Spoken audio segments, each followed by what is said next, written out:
Bonjour à tous et merci de nous retrouver sur cette émission consacrée aux formations post-BTS-OL. Face aux mutations du marché, à un marché de l'emploi aussi qui se durcit et à des employeurs de plus en plus exigeants, une formation post-BTS est-elle indispensable pour les jeunes diplômés? J'accueille avec moi pour en parler Alain Chantrel, opticien à Optique des Entrepreneurs. Bonjour. Vincent Gauthier, vous êtes directeur de l'Institut des Sciences de la Vision. Bonjour. Stéphane Lebratti, directeur de l'Institut supérieur d'optique. Bonjour. Bonjour Leslie. Eta Nouri, vous êtes étudiant en bachelor manager en optique. Bonjour. Bonjour. Éric Tonnerre, vous êtes directeur formation continue ICO-CMO. Bonjour. Et Alizé Roch, étudiante en licence professionnelle commerce et vente. Bonjour. Donc je rappelle également que nous sommes en direct. Vous pouvez poser vos questions sur notre chat en dessous votre écran ou sur notre Twitter @ac8fr. Monsieur Chantrel, je vais vous poser la première question. Vous êtes opticien. Combien de collaborateurs avez-vous en magasin? Alors nous sommes au total 6.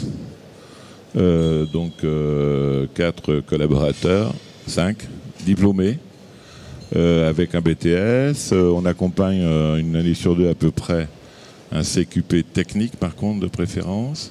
Et nous avons une jeune femme qui a quand même 5 DU, ce qui peut donner un peu une idée du niveau technique hors monture du magasin. Et tous font des stages auprès des meilleurs ouvriers de France afin d'apprendre à manipuler l'acétate de cellulose, entre autres, et d'autres matériaux. Donc l'aspect technique est très important. On reviendra sur les formations que vous faites Avec suivre plaisir à vos opticiens. Pensez-vous qu'aujourd'hui, le BTS-OL soit suffisant pour faire un bon opticien? Je pense qu'il est peut-être un peu court. De toute façon, on va aller vers la notion de licence. Ça, c'est ce qui semble quand même glisser de façon fondamentale. Pour faire passer le BTS-OL depuis de nombreuses années, je dirais qu'il y a quelques matières qui, n'étant pas forcément à l'examen, même s'ils sont dans le référentiel, sont plus ou moins touchées, quelquefois complètement abandonnées. Donc il y a effectivement besoin, certainement en optométrie, certainement en verre, en connaissance des verres. Je ne parle pas des traitements de surface, mais des géométries. Malheureusement, là, personne ne fait le travail de formation. Et il y a un gros travail à faire dans la connaissance du produit, monture. En tout cas, pour tous ceux qui s'appellent encore opticiens lunetiers, ça fait partie de leur profession. C'est même le corps de métier. Et le cœur de métier, et le cœur, c'est là aussi les passions, la haine, l'amour et tout. Donc c'est très, très important. Monsieur Tonnerre, je rappelle, donc vous êtes directeur formation continue ICO-CMO. Dans votre école, les diplômés BTS-OL poursuivent-ils majoritairement leurs études?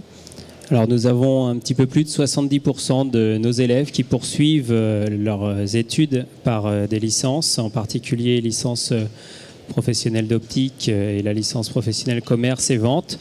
Voilà, ils sont assez nombreux à vouloir continuer. Aujourd'hui, il y a de plus en plus de diplômés sur le marché du travail. Et il faut aussi sortir, se distinguer, se démarquer et donc pouvoir éventuellement avoir ces compléments de formation. Très bien. Monsieur Lebratti, de votre côté, à l'ISO, encouragez-vous vos étudiants à poursuivre au-delà du BTS? Je crois qu'aujourd'hui, c'est important pour les jeunes opticiens qui arrivent sur un marché du travail effectivement plus compliqué de se différencier en se spécialisant. Et c'est pour cela que l'ISO a créé, depuis un certain nombre d'années, des cursus qui répondent à la fois à la demande du marché, donc des opticiens, mais aussi aux aspirations des jeunes.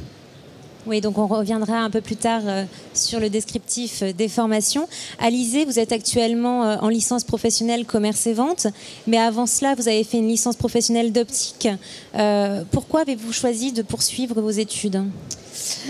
Déjà après le BTS, c'est vrai que je ne me trouvais pas assez perspicace pour tout de suite aller en magasin. Donc c'est vrai qu'en alternance, une licence d'optique m'a permis vraiment de mieux connaître le magasin et également en examen de vue de pouvoir être plus performante pour être le plus polyvalente possible. Donc quels objectifs en fait vous fixez avec ces 2 licences?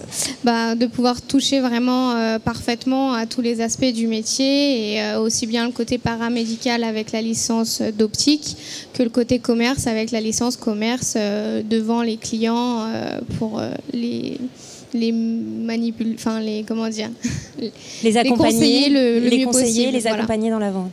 Ethan, Alizé l'a souligné à l'instant, les diplômés du BTS-OL sont souvent jeunes, c'est un diplôme Bac+2. Est-ce que finalement, pour suivre ces études, c'est aussi acquérir plus de maturité ? Exactement. Déjà, quand on rentre dans des cursus post-BTS-OL, on est déjà opticien. Il faut plus se considérer vraiment comme des étudiants, mais vraiment comme des professionnels. Et je pense que ces cursus, ils sont vraiment faits pour qu'on puisse échanger avec des professionnels, avec des intervenants, des gens qui sont là pour nous conseiller, pour nous driver d'une certaine manière et pour nous donner les clés pour un marché qui est de plus en plus difficile à mesurer et à intégrer, à pénétrer. Donc vous avez fait là le choix d'un cursus plutôt commercial. Exactement. Dans quel but ? Alors, j'ai fini le BMO en juillet, le Bachelor de Management en optique, et aujourd'hui je suis en Master of Science à la Schema Business School. J'ai choisi tout simplement cette voie-là parce que j'ai considéré qu'en BTS, on ne m'offrait pas toutes les clés nécessaires pour la vente, pour la négociation commerciale, pour la gestion d'entreprise et pour le management. Voilà. Alizé, je veux voir acquiescer. Je suis tout à fait d'accord. C'est vrai qu'à l'école, on a peut-être un stage de 6 semaines, mais la vente, en fait, on ne sait pas trop comment faire. Dès qu'on arrive, on est totalement perdu. Donc vous avez besoin d'un accompagnement complémentaire. Oui, je trouve que c'est mieux. Donc on voit dans l'optique la diversité des formations donne souvent un choix difficile à faire pour les jeunes diplômés du BTS-OL, technique, commerce. Monsieur Tonnerre, quel conseil donneriez-vous aujourd'hui aux jeunes diplômés ? Alors il faut qu'ils aient bien réfléchi sur ce qu'ils souhaitent obtenir dans leur parcours professionnel. Parce qu'on voit qu'il existe différentes formations, elles sont multiples, et il faut qu'ils aient vraiment une réflexion sur leur projet professionnel et éventuellement aussi sur la zone géographique sur laquelle ils veulent évoluer, de façon à ensuite définir le parcours de formation auquel ils vont participer après le BTS.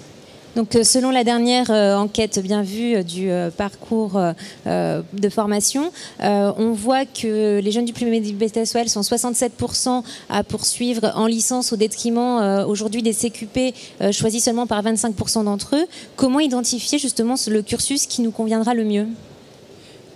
La dimension nationale ou éventuellement européenne est un point important à prendre en considération. Le CQP est un diplôme qui est reconnu en France. Les licences professionnelles que nous dispensons permettent d'acquérir des crédits européens et de ce fait d'avoir des habilitations beaucoup plus facilement après pour évoluer dans d'autres pays, en Europe majoritairement, mais pourquoi pas également au Canada et en Australie pour certains d'entre nos élèves. Monsieur Gauthier, au-delà de l'aspect technique, sensibilité visuelle ou management que proposent aujourd'hui les formations, qu'est-ce que les jeunes diplômés doivent regarder en priorité ? Est-ce que la qualité des intervenants, le nombre de stages en formation jouent un rôle important ? Les jeunes diplômés du BTS doivent avant tout apprendre à se connaître et savoir s'ils ont envie, besoin de continuer. Il existe une multitude de formations après le BTS, que ce soit du côté du commerce ou de la santé. Ce sont des orientations très différentes et il faut faire attention de ne pas se tromper. Je suis plus compétent du côté des formations de santé, donc c'est vraiment un métier de service nécessitant des compétences de très haut niveau. Les formations peuvent aussi être complémentaires. On voit Alice qui a fait une licence d'optique professionnelle et maintenant qui est en commerce et vente. Oui, tout à fait. Oui, ça peut être complémentaire. Mais la grande majorité des étudiants ne vont pas forcément s'orienter vers ces doubles formations. Et donc, voilà, il y a une question à se poser après le BTS sur quelle est l'ambition pour ma vie future, ma vie professionnelle. Monsieur Chantrel, je vous voyais acquiescer également. Oui, tout à fait, parce qu'en fait, il existe une telle diversité de pratiques professionnelles, mais vraiment beaucoup plus importante si on s'attaque aux nuances, quand on est vraiment dedans. Et moi, je conseille, peut-être quelque chose qui me paraît pas très sain et très difficile, c'est d'essayer, c'est tout ce qui m'a fait plaisir en disant ça, c'est que l'élève qui sort du BTS devrait, pendant quelque temps, essayer à la fois de se découvrir lui-même et de découvrir toutes les facettes de la profession. Malheureusement, pour faire ça, il faut un peu de temps et effectivement, il doit être assez difficile de reprendre des études au bout de 4 à 5 ans. Mais je pense que l'alternance peut peut-être l'aider. Je pense qu'aller toucher un petit peu à toutes les facettes est importante parce que c'est probablement 30 ou 40 ans d'existence. On va aller vers des phénomènes où le choix primaire va être assez définitif, contrairement à ce qu'on croit. Je pense que on va vers des spécificités de plus en plus importantes. Même dans la distribution, tout bêtement, il y aura des magasins qui feront tel type de produit, tel autre type de produit, de la basse vision, des lentilles de contact, des lunettes branchouillées, des lunettes griffées, du chip, etc. Et au sein d'une structure, il y a une telle diversité entre le réfractionniste, le gestionnaire, celui qui encaisse le plus de pognon et celui qui travaille le plus, qu'il faut savoir où est-ce qu'on veut se trouver, voilà. Hein ? Donc vous parliez également de se rapprocher peut-être aussi des opticiens. Est-ce que vous invitez les étudiants du BTS-OL qui souhaitent aussi poursuivre d'aller voir les opticiens en magasin qui sont sur le terrain pour avoir des conseils ? Bien sûr, enfin moi j'en reçois régulièrement d'ailleurs, même de l'ISO, hein, et y compris de l'ISO. Et bien sûr qu'il faut qu'ils aillent interviewer parce que je vous dis la diversité, ou même au sein d'un magasin. Passer une journée dans un magasin et tourner sur 7 ou 10 magasins de façon différente, entre la grosse structure, la petite, l'enseigne, le cheap, le haut de gamme, etc. Pour voir comment des opticiens, chacun ayant une façon de travailler assez spécifique, trouve un petit peu là où il a sa place, en étant dans un magasin où on va faire un travail de réfractionniste important et où la monture va peut-être passer à la trappe. Certains magasins, j'espère qu'il y en a, qui font les deux et qui font la totalité du produit. Des gens qui sont très forts en verre, des gens qui sont forts en monture. Et y trouver dans tout ça, déjà être capable de faire la synthèse globale de tout, hein, bien évidemment pour l'exercice complet du métier, mais de préférence, travailler l'élément qui vous paraît, en tout cas, le plus en harmonie avec vos désirs, avec votre passion, parce que sans amour, sans passion, ça marche pas du tout. C'est difficile de se lever le matin. Ça marche pas du tout. Même en ayant ça, c'est parfois difficile de se lever le matin. Monsieur Lebratti, il y a également une diversité qui s'ouvre aux étudiants post-BTS-OL en termes d'organisation de temps des formations.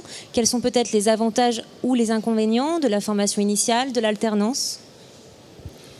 Eh bien, en fait, la formation en alternance permet d'avoir une expérience très concrète, puisqu'on est 2 jours à l'école, enfin le plus souvent 2 jours à l'école et 3 jours en entreprise. Donc ça permet d'appréhender vraiment l'entreprise de très près. C'est un rythme qui est très difficile à tenir. Et la formation, on va dire théorique, est peut-être moins forte dans ces formations, puisqu'il y a tout simplement moins d'heures. Dans un cursus en alternance, on est autour des 550 heures par an. Le cursus en formation à temps plein est un cursus aux alentours des 1000 heures, mais là, je parle pour le BTS. Et donc, il y a une formation théorique plus forte, même si donc, on n'a pas ce recul avec l'expérience en entreprise. Non, mais l'expérience en entreprise, aujourd'hui, serait-elle à privilégier ? Alors, disons qu'au BTS, en fait, on a vraiment les deux cas de figure. Dans le post-BTS, on est plus en alternance, effectivement. C'est important d'avoir une expérience professionnelle avant d'arriver sur le marché du travail. Avec l'alternance, il y a également de nombreux avantages pour les employeurs. Alors, des avantages pour les employeurs, effectivement. Vous parlez du point de vue financier, peut-être Oui, voilà. Bon. C'est des arguments que les étudiants peuvent donner également si aujourd'hui ils sont en recherche d'un employeur. Oui, alors même si, disons que les avantages qui sont donnés aux employeurs tendent à se réduire avec le temps, avec les problèmes budgétaires du pays. Donc les avantages ne sont plus aussi marqués qu'il y a un certain temps. Mais c'est vrai que l'expérience en entreprise, que ce soit par un cursus en alternance ou par un stage en entreprise, est extrêmement importante et valorise le CV lors de l'arrivée de l'étudiant dans la vie active. Monsieur Chantrel, je vous voyais réagir à ce que Monsieur Lebretti disait. Oui, parce que justement, je pense que beaucoup d'élèves qui veulent faire des formations post-BTS en alternance vont être confrontés au fait suivant, c'est qu'une entreprise va avoir des difficultés à trouver les trucs très intéressants, enfin le côté financier intéressant dans l'embauche d'une alternance. J'en ai fait l'expérience. L'alternance coûte très cher par rapport un élève, enfin un BTS qu'on embauche, quoi. Mais pourtant, vous continuez, vous avez dit tout à l'heure oui, que vous avez mais parce qu'il y a des convictions, parce que quand on a des convictions, mais le problème, on ne peut pas demander non plus à toutes les personnes d'avoir des convictions de faire quelque chose, surtout dans une période où bon, les difficultés financières pour plein de confrères apparaissent, où il y a moins de travail. Bon, il est vrai, comme l'a dit M. Lebretti, que les aides financières en embauche autrefois étaient nettement facilitées par une baisse des charges, etc. Alors qu'aujourd'hui, en gros, un CQP ou une licence va coûter 10% moins cher qu'un BTS ou 20% alors qu'il fait 20 heures au lieu de 35. Donc le seul truc qui peut être très intéressant, c'est que si l'élève est sympa et correct et joue le jeu de la formation, c'est qu'il apporte aussi dans le magasin ses cours, sa formation, qu'il en discute avec les autres, qui est, je veux dire, un échange, puisqu'il y a un échange de compétences d'un côté et de l'autre, et c'est là que ça devient intéressant. Ça vous permet aussi peut-être de les former à votre image? Non, oui, enfin, ça c'est encore autre chose. Façon de parler. Non, on est là pour les former, les aider, mais eux sont là aussi pour aider les autres. Enfin, je veux dire, quand j'embauche un CQP technique, hein, pas un commerce simple, CQP technique, je lui demande quand même de participer aussi avec les autres aux échanges, à ses cours, au suivi de ses cours, les questions qui se posent, etc. Et comme il y a des gens dans le magasin qui sont compétents, qui peuvent aussi l'aider, bien sûr. Hein. Et puis lui montrer une façon de travailler, parce qu'une chose que je voudrais quand même dire qui est très importante, et c'est l'une des grandes difficultés de ces contrats par alternance, c'est qu'il faut vraiment bien choisir le magasin où on va aller, qui sera le magasin de référence pour une grande partie de sa vie. Et malheureusement, c'est pas facile, étant donné la pénurie de gens qui embauchent des gens en alternance, parce qu'il y en a quand même de moins en moins, je trouve. Ethan, Alizé, vous êtes d'ailleurs vous-même en alternance. Est-ce que vous avez eu des difficultés à trouver un employeur ? Alors moi, pas du tout. C'est le même employeur que mon stage de BTS. Il m'a gardé. C'est le premier que j'ai été voir et il m'a dit oui tout de suite. Donc j'ai vraiment pas eu de soucis sur ce côté-là. Ethan ? Alors moi, j'avais déjà fait mes 2 années de BTS en alternance. Donc ça me donnait un cachet un petit peu plus important pour le marché du travail. Et c'est vrai qu'en rentrant dans une formation comme le BMO, c'était très important justement de trouver le stage qui nous correspondait. Un employeur qui nous correspondait et c'est en ça que l'ISO nous a vraiment aidé. Enfin, je sais que moi, dans le départ de mon cursus, je cherchais quelque chose bien en particulier et on m'a donné clé en main des entretiens, voilà, facilement. Alors nous avons une question d'un aquinaute, Paul, qui se trouve à Amiens. Que deviennent les formations post-BTS si une licence de santé se met en place? Qui veut répondre à Paul? Monsieur Lebretti ? Oui, je veux bien répondre. Bien, en fait, je pense que c'est le rôle des écoles de s'adapter aux demandes du marché, aux demandes réglementaires. Donc, clairement, nous avons, en créant ces cursus post-BTS, répondu à une demande du marché. Donc après, si le BTS passe en 3 ans, eh bien, ces cursus post-BTS dans lesquels on confère des compétences qui sont importantes, on pourra le faire évoluer vers un master ou vers. Donc là, c'est plus, si vous voulez, une question technique, on va dire, qu'une question de besoin. Le besoin est là pour les formations post-BTS. Est-ce que ça va s'appeler licence? Est-ce que ça va s'appeler master? Bon, là, c'est une question technique, on va dire. Mais les compétences, le besoin de compétences est là. Rentrons maintenant rapidement dans le détail des formations. Monsieur Tonnerre, à l'ICO, vous êtes majoritairement orienté licence. Oui, en effet, on dispense des licences professionnelles parce que pour nous, c'est important d'avoir le cautionnement d'une université, donc l'université Paris-Sud d'une façon générale. Pour la licence professionnelle d'optique, donc avec la faculté des sciences d'Orsay, et pour la licence professionnelle commerce et vente avec l'IUT de Sceaux. Voilà, ça permet de dispenser des formations qui sont vraiment des formations de qualité et reconnues. Et pour répondre un petit peu à la question de l'internaute tout à l'heure, il est clair que la profession est en pleine restructuration. Aujourd'hui, on n'en connaît pas encore les aboutissements, mais par contre, il est important dès aujourd'hui de s'y préparer. Et je pense qu'en ayant un bac plus 3, une formation complémentaire à son BTS, on se garantit déjà une évolution de la profession. Voilà, donc c'est les points. Est-ce que vous pouvez nous parler rapidement des différents débouchés ? Alors, avec une licence professionnelle, donc un bac plus 3, il y a la possibilité éventuellement de poursuivre après avec un master. Nous venons de signer un partenariat avec le Lotus College de Mumbai pour que nos étudiants puissent aller en Inde suivre un master de 2 ans en optométrie clinique. Voilà, donc pour se perfectionner. Il y a également le master avec l'université Paris-Sud qui peut être accessible. Au niveau de la licence professionnelle commerce et vente, là, majoritairement, nos étudiants ensuite vont travailler en magasin, prendre la responsabilité d'un magasin très rapidement pour certains d'entre eux. D'autres, comme Alizé, poursuivent éventuellement. Et les 4 sur notre promotion poursuivent également vers un master. Au niveau des postes, on va avoir bien sûr des personnes qui vont pouvoir réaliser les examens de vue en magasin. Ça, c'est clair parce qu'ils vont être opérationnels. Et sur la licence professionnelle commerce et vente, ils vont prendre des postes à responsabilité très rapidement parce que c'est une formation qu'on a mis en place avec l'appui d'entreprises partenaires et qui aujourd'hui recrutent ces profils dès la sortie de cette formation.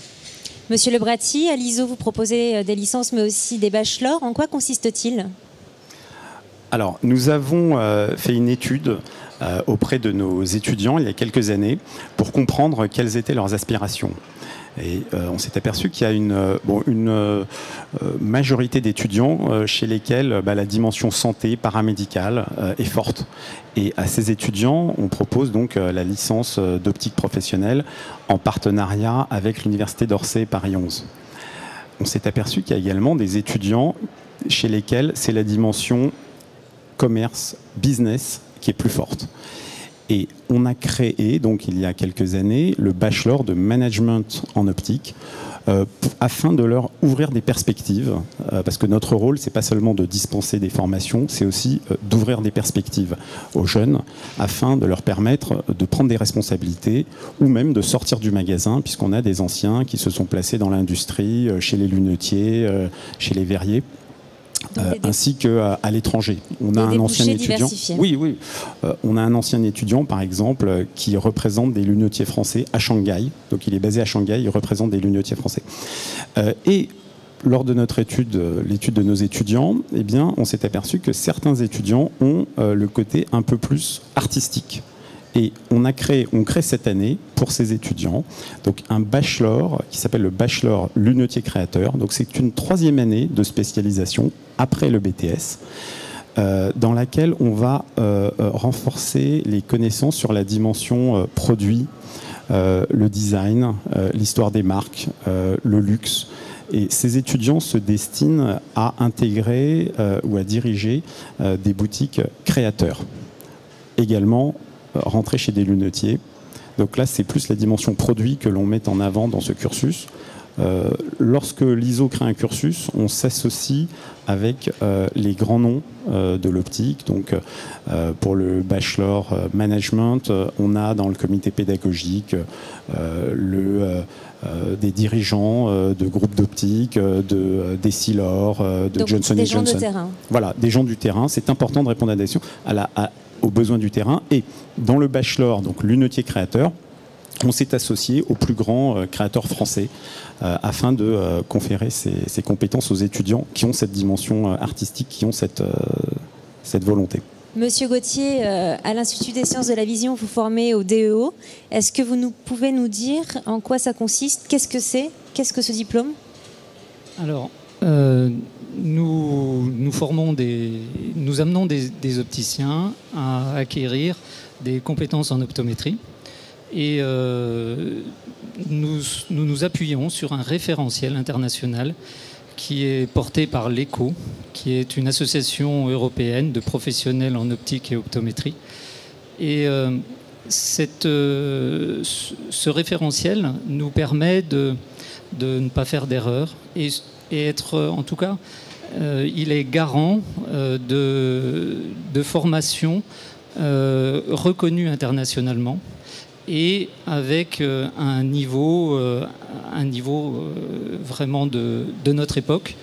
Et donc, ces compétences sont bien sûr utilisées en France par nos étudiants, mais aussi à l'étranger. Et effectivement, là, ce sont des débouchés potentiels qui peuvent faire rêver aussi. Alors l'optométrie, on en parle beaucoup. On a eu d'ailleurs il y a quelques temps une question d'une de nos aquinautes, Catherine Aligon, demandait pourquoi l'État continue de dispenser un master pour l'optométrie alors qu'elle n'a aucune chance d'être reconnue. Alors je sais que vous ne représentez pas l'État puisque vous n'êtes pas l'université, mais pourquoi continuer à dispenser ces formations alors qu'aujourd'hui le gouvernement a clairement annoncé encore il y a quelques semaines qu'il ne souhaitait pas reconnaître l'optométrie en France?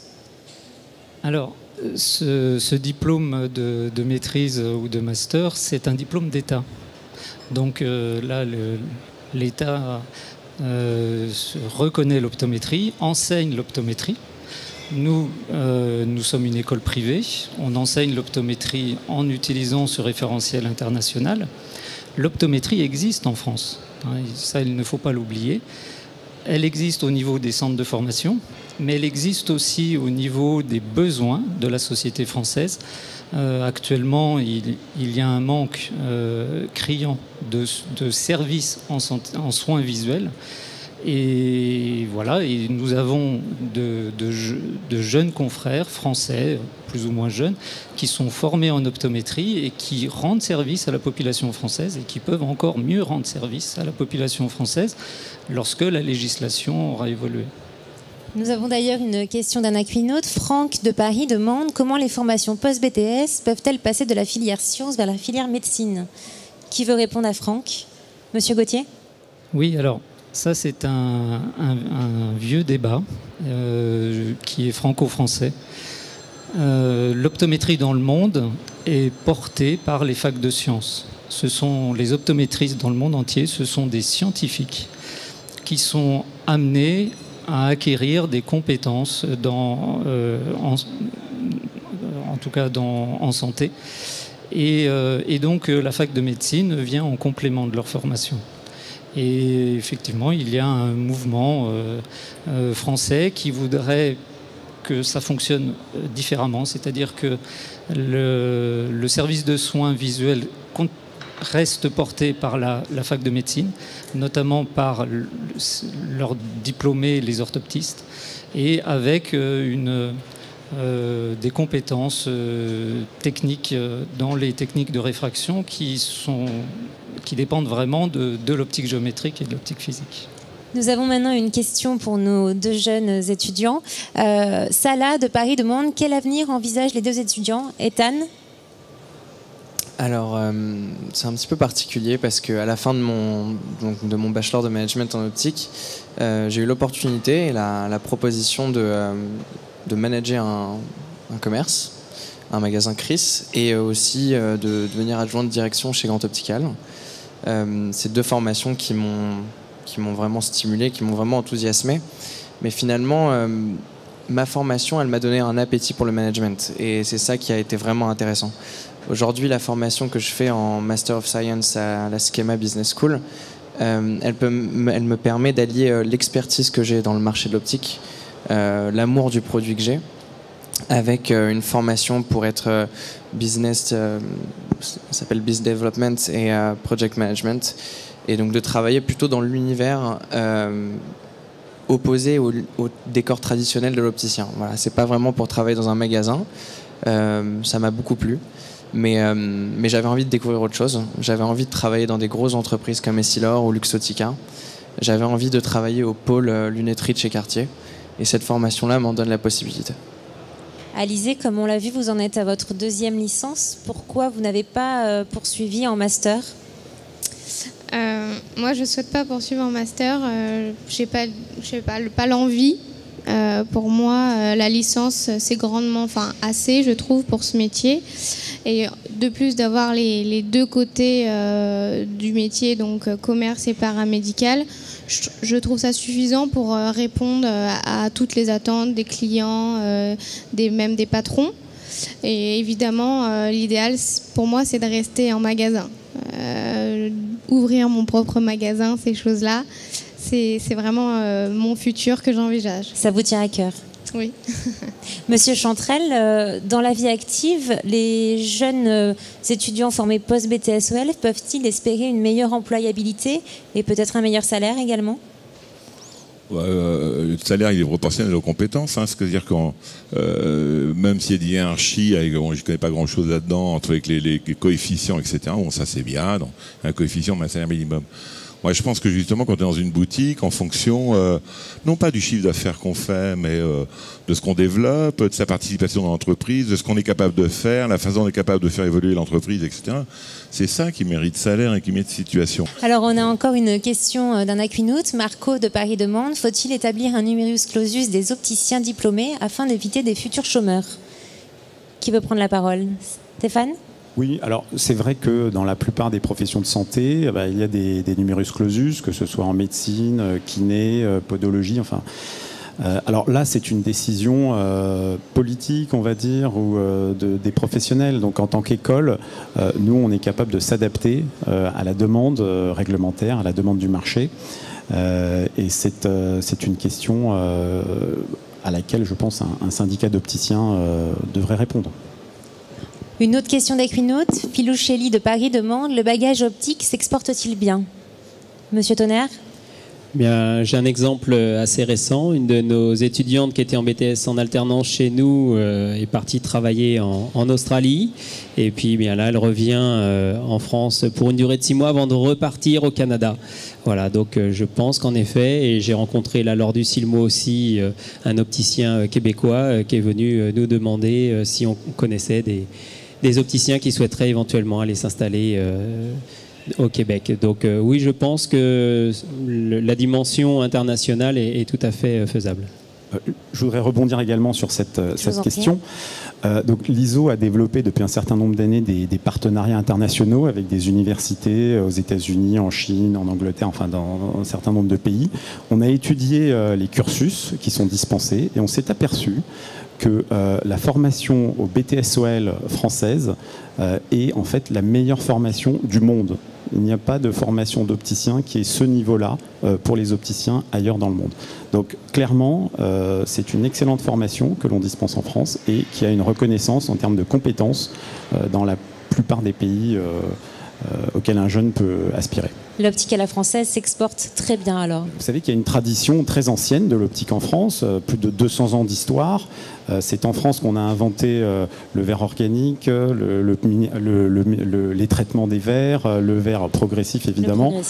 C'est la première industrie qui a été créée en France dans l'optique, c'est il y a 200 ans. Donc il y a une histoire de l'optique en France ancienne et qui attire des étudiants étrangers. Alors, on a encore une question d'un de nos internautes. Charlie de Normandie demande, la perte de la gérance pour le BTS va-t-il pénaliser les post-BTS en filière commerce? Alors là, il fait référence à la loi Hamon qui a été adoptée en mars dernier. Ethan? Alors, si je peux répondre, pour moi, il faut avoir une certaine légitimité pour arriver à certains postes à responsabilité.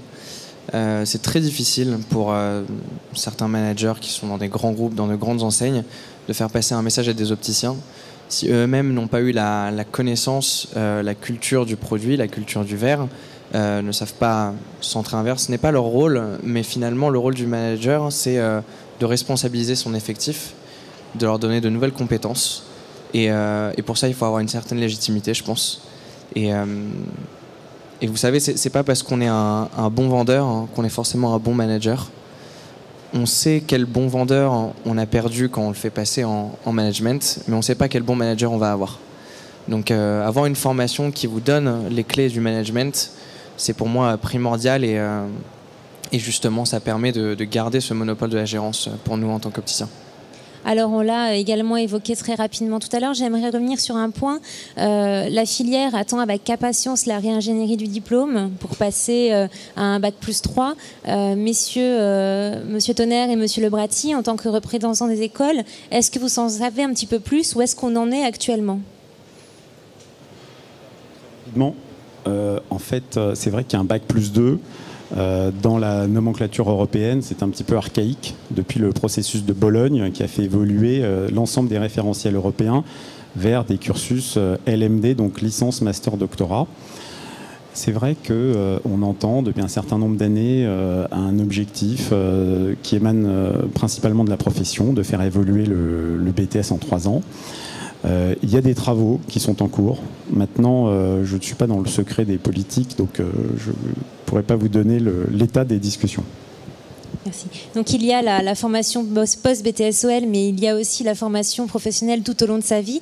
Monsieur Chantrel, je crois que c'est également un point qui vous tient extrêmement à cœur. Excusez-moi, je disais la question, je n'ai même pas écouté la vôtre. Je vous en prie. Je vous disais qu'à part la formation post-BTSOL, on a aussi la formation tout au long de sa vie, et c'est quelque chose qui vous tient particulièrement à cœur.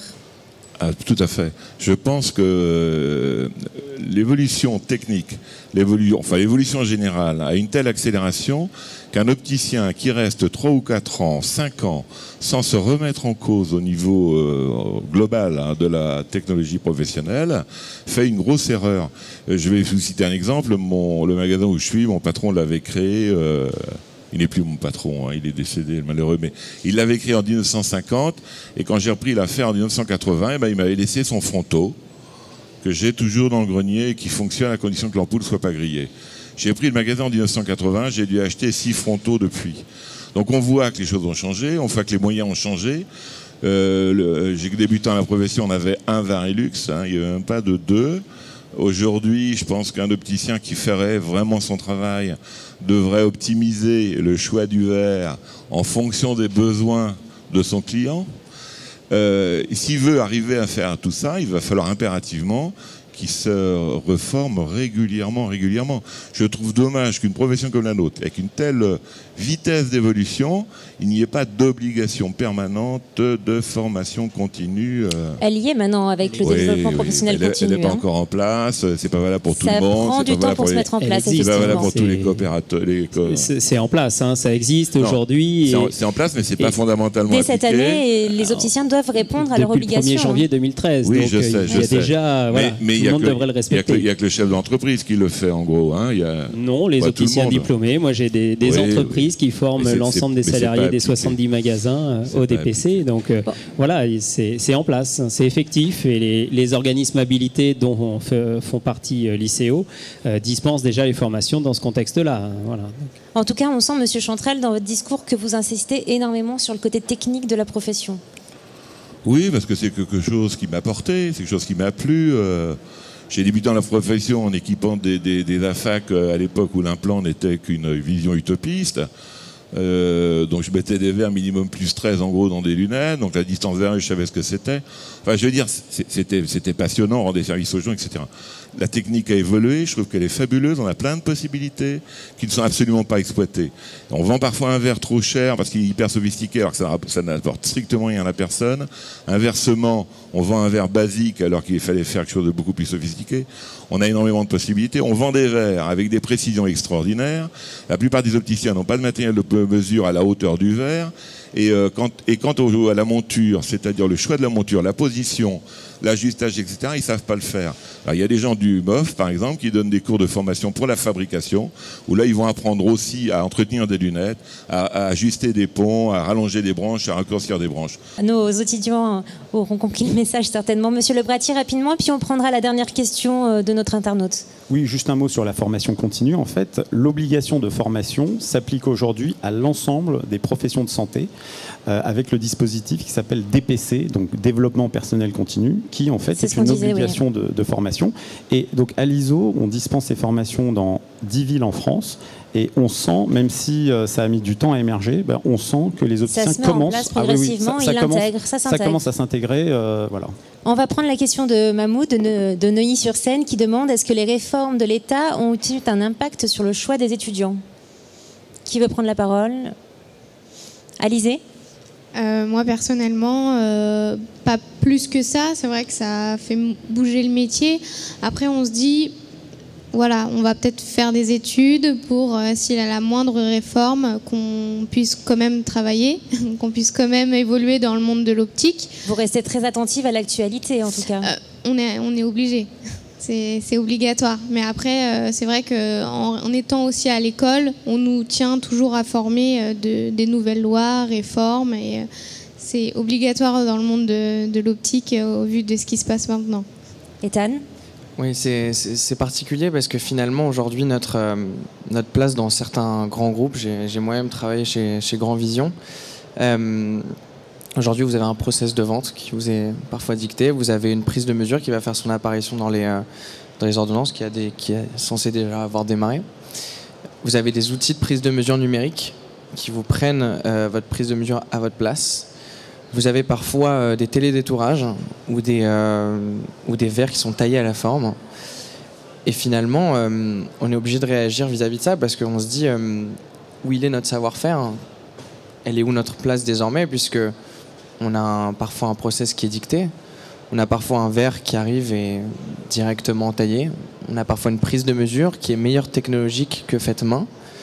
Donc bien sûr, il faut constamment se renouveler, constamment se remettre en question, constamment augmenter ses compétences, parce que le client d'aujourd'hui, c'est loin d'être le client d'il y a 10, 15 ou 20 ans. Et donc c'est à nous justement soit de continuer sur une formation post-BTS, soit de se spécialiser lors d'une ouverture de magasin. S'adapter au marché et aux mutations.